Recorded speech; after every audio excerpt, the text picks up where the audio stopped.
getting like a little bit of a butterfly feel, man. Like a little bit, huh? Yeah, I don't know how this is all going to go. This is going to be, I know this. It's going to be amazing. It's going to be different. It's going to be really fun. And if you're just joining us, Dwight Clark Legacy Series and a parade of I don't want to say thousands, but just a great parade coming through here this evening with Dre Greenlaw earning the Dwight Clark Award and the roundtable discussion with quarterbacks, natural-born leaders, Brock Purdy, Steve Young, Jeff Garcia, Alex Smith, all here, and other 49ers, Aldon Smith, current rookies, all the way around the board. I think Laura Britt's going to stop by. She and Matty Mayoko are hosting this. You can still be here, DwightClarkAward.com. And something about this, just post-draft, post-schedule release, is making 49er football feel like it's right around the corner. And also post-NFL Network showing the Super Bowl loss from not this past year, but from the previous year makes you realize that,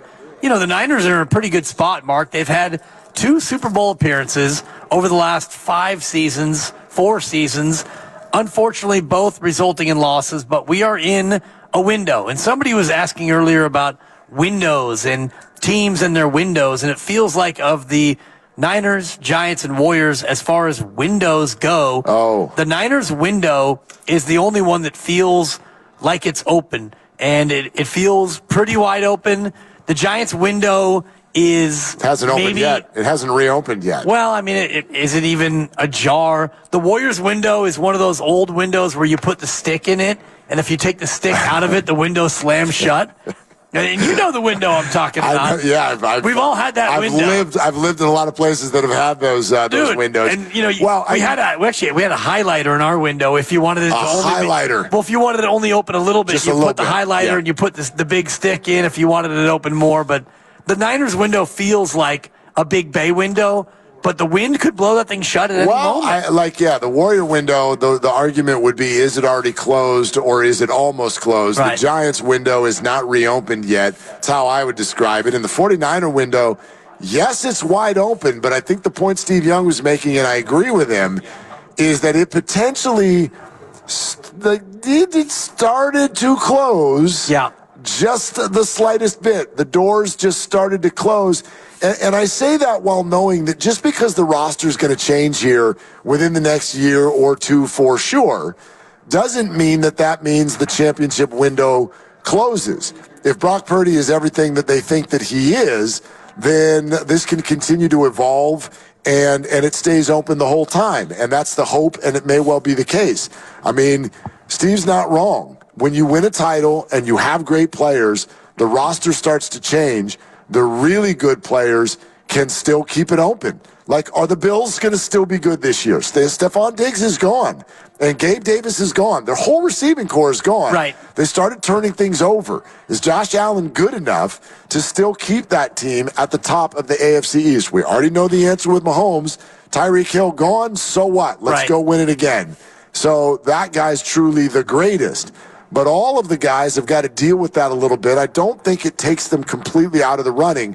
But, yeah, this is probably the last year of we're going to totally overwhelm you by having a better player at every position on the field. Right. This is the last year of that. So in terms of that window, that part of the window, yeah, it does feel like this is the time. And, you look at last year in the Super Bowl, and Steve made a great point about this, where you had a Patrick Mahomes team that was not as good as previous teams have been, just from a roster standpoint. And you had him in a spot where they had only scored 1 touchdown in the entire game. You had that thing on your racket, to use a tennis analogy. You're serving for the match, and you were unable to close it out. Yep. And then you got into the tiebreaker, into overtime, and, Mahomes did what Mahomes does, and it feels like that might be the one that got away. You asked me a little bit ago what last year, because you were trying to make the point, and it's a fair one, that a lot went right for the Niners last year. But you said what went wrong, and I said Steve Wilks. And I qualified that with not meaning just Steve, not putting it all on Steve, but it clearly was a relationship that did not play out correctly, there were complaints, there was confusion. Right. There seemed to be a discord between Kyle Shanahan and Steve Wilks, and I still scratch my head to this day as to why they hired Steve Wilks if they wanted somebody to do something different than what Steve does. That's confusing to me. But Rod in Vallejo picked up the phone to give us a call about it. Hey, Rod, what's going on? What are you doing? Great show, guys. Really love it. Great show. Thank you. Thanks. Steve Wilks is one of the fine defensive minds in the NFL. What happened to the 49er defense is when Clelin Ferrell went down, that was the end. Clelin Ferrell had a great year last year.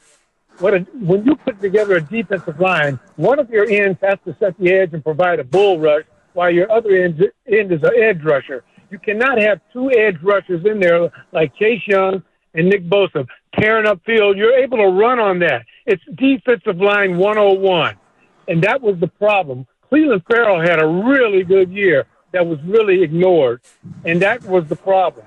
And when Greenlaw went down, that was just the finishing touch.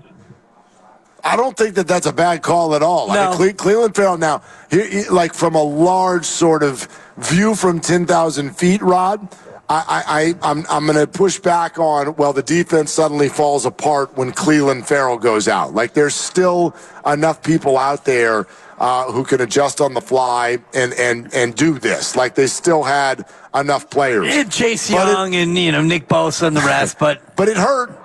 Right, it absolutely hurt, and stylistically, he's right. Setting the edge in the run game, especially. That was the one thing that Clelin Ferrell did that Chase Young certainly didn't do consistently, and that became a real issue for the defense. But, I mean, we could look at the loss of Hufanga, and you could look at the loss of Greenlaw in the Super Bowl. Their team was deep enough, I think, to withstand that, and ultimately the defense only broke down when they were on the field for so long in that fourth quarter and overtime. Sure, there's that. I do think, like, there's certain ones you can look at and you can immediately feel them a little bit more than others. There were certain moments where the Clelin Ferrell loss, you could feel it. Detroit, that was one of those moments where you're like, geez, they're just like, they're gashing them.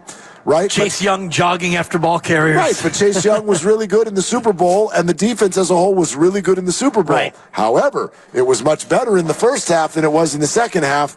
Dre Greenlaw. Like, that to me, that's a player that you can really feel the whole time when he's suddenly not there. So I just look at it that way. The Ferrell loss was a big loss. It was not so big that the Niners should not have been able to recover or figure something else out. Agree. And I do think that when you look at the Super Bowl and how that game played out and just how Dre Greenlaw played, how he played early in that game, he was the most dominant player on the field for the opening quarter and a half. Like, you knew where 57 was at all times. He was wrecking the game from the linebacker spot, and then he's just trying to go onto the field, and boom, Achilles gone, and Fred Warner immediately disconsolate as his teammate is down and out. I really